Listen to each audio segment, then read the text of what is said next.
अस्सलाम वालेकुम प्यारे दोस्तों, क्या हाल हैं, कैसे हैं आप लोग। तो आज हम कुछ कुक नहीं करेंगे। आज मैं आपको एक हैक दूंगी जो मेरी लाइफ का एक इम्पॉर्टेंट हैक है और मैं हमेशा से ये करके रखती हूँ कि जो हमने चटनी बनानी होती है सब्ज़ धनिए की, वो हम किस तरह से बनाते हैं और उसे किस तरह से फ्रीज़ करते हैं। या ये प्रोसीजर की तरफ चलते हैं। तो ये ले लिया है हमने धनिया, ये तकरीबन है 4 गड्डी धनिया है, ठीक है। इसके अंदर मैं ये बारीक वाली सब्ज़ मिर्चें डाल रही हूँ, ये हैं 10 के करीब, ठीक है। और साथ जितना जितना पानी हमें चाहिए होगा ग्राइंड करने के लिए उतना हम डालेंगे। तो चलिए आगे स्टार्ट करते हैं। तो ये देखिए, सबसे पहले आपने क्या करना है, आपने अपना ब्लेंडर लेना है। ब्लेंडर के अंदर पहले आपने नीचे पानी डाल देना है। तकरीबन हाफ कप के करीब आपको पानी चाहिए ही होगा, ठीक है।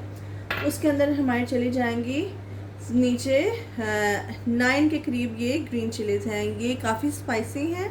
अगर आप मोटी वाली ग्रीन चिलीज़ इस्तेमाल कर रहे हैं तो आप ज़्यादा इस्तेमाल कर सकते हैं, ठीक हो गया। अब आइए बात कर लेते हैं धनिए की।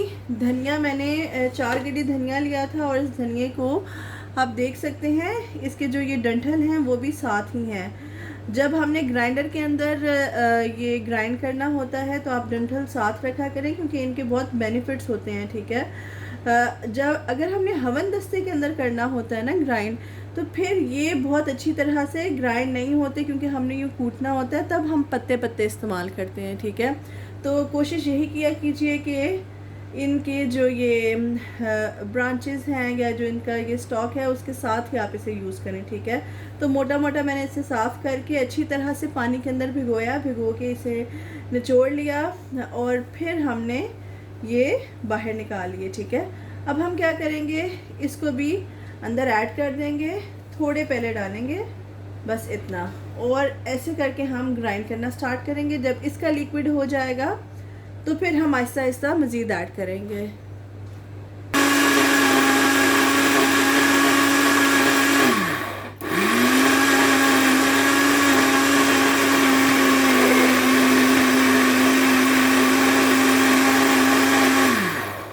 जी, तो ये देखिए अब ये ग्राइंड हो गया है।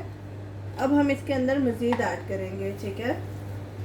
तमाम धनिए को हमने अच्छी तरह से ग्राइंड करके अपनी चटनी को तैयार कर लेना है।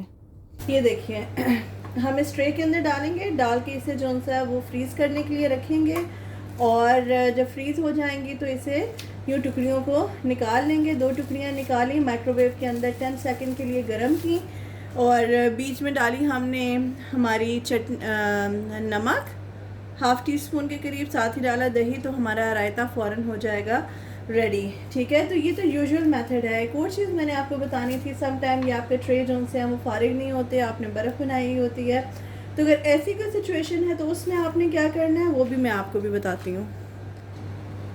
तो ये देखिए कि आपने शॉपर लिया, शॉपर लेके आपने इसके अंदर ये डाल दी हमारी चटनी, ठीक है।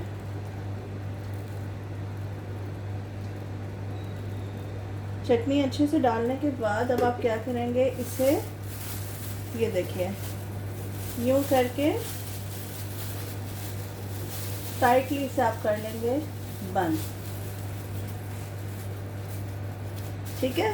बंद करके आपने इसे यूँ अच्छे से टाइटली बंद कर ली। यूँ आपने इसे यूँ हिला लेना है, ठीक है। ऐसे फैलाने के बाद अब आपने इसे फ्रीज़ होने के लिए रख देना है, ठीक है जी। तो ये देखिए तकरीबन इसे 2 से 3 घंटे हो गए हैं, ठीक है। अब ये हमारा सेमी सेट हो गई है हमारी चटनी, ठीक है। तो अब हमने क्या करना है, जब हमारी चटनी सेमी सेट हो जाएगी, इस साइड से जो सा वो अच्छा खासा फ्रीज़ हो गया, यूँ सेमी सेट है। अब हमने क्या करना है, एक तो इसे यूँ करके शेक करना है ताकि ये सारी टूट जाए, इक्वल हो जाए। उसके बाद हम क्या करेंगे, जो हमारा कोई भी चम्मच है उसकी मदद से इसे यूँ प्रेस करेंगे, ठीक है। ये देखिए ऐसे ऐसे, ठीक है। और थोड़ा सा इसे यूँ भी कर देंगे, ठीक है। ऐसे करने से क्या होगा, थोड़े थोड़े मार्क्स इसके अंदर पड़े होंगे। ये जहाँ से हमारा ज़्यादा फ्रीज़ हो गया उधर हम हाथ की मदद से ये इसे थोड़ा सा यूँ तोड़ लेंगे। ये आप देख सकते हैं ये थोड़ा टूट गया। अब क्या होगा, ये जब फ्रीज़ होगा तो कहीं से यूँ पतला होगा और मोटा होगा। जब हम इसे खोलेंगे अच्छी तरह से, ये फ्रीज़ हो चुका होगा, जब खोलेंगे तो आसान से इसकी टुकड़ी बन जाएगी। ठीक है, अब आपने ऐसे करके इसे अच्छी तरह से फ्रीज़ कर देना है। ठीक हो गया जी। तो ये देखिए, ये अब फ्रीज़ हो चुके हैं हमारा जो ये था। ठीक है, अब आपने क्या करना है, इसको हमने छोटे छोटे डेंट्स लगाए हैं, आपने थोड़ा सा प्रेशर से इसे यूँ फेंकना है। ठीक है, ये देखिए, आप जब प्रेशर से फेंक रहे हैं तो ये जहाँ जहाँ पे डेंट लगे हुए थे वहाँ से ये टूटना शुरू हो रहा है। अपने काउंटर टॉप पे आप मारेंगे। ये देखिए, अभी मैं आपको खोल के दिखाती हूँ एक दफ़ा और। ये देखिए, ये हो गया। अब आप एक प्लेट ले लें। खैर, प्लेट तो मैंने इधर प्रेजेंटेशन के लिए ली है। आप उसके बाद इसे खोल के ये इसे आप यूँ इधर से कट करेंगे। ये देखिए,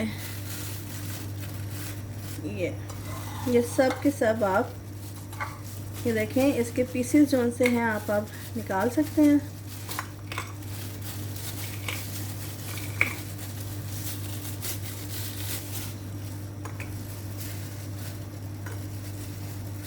और ये देखिए, जो थोड़े बड़े पीसेस हैं, क्योंकि इनकी जो ये थिकनेस है वो कम है, आप इसे यूँ रखेंगे, ऐसे प्रेस करेंगे और ये क्यूब्स की फॉर्म में आ जाएगा। ठीक है, जो आइस क्यूब ट्रे वाला मेथड है वो बहुत इजी है।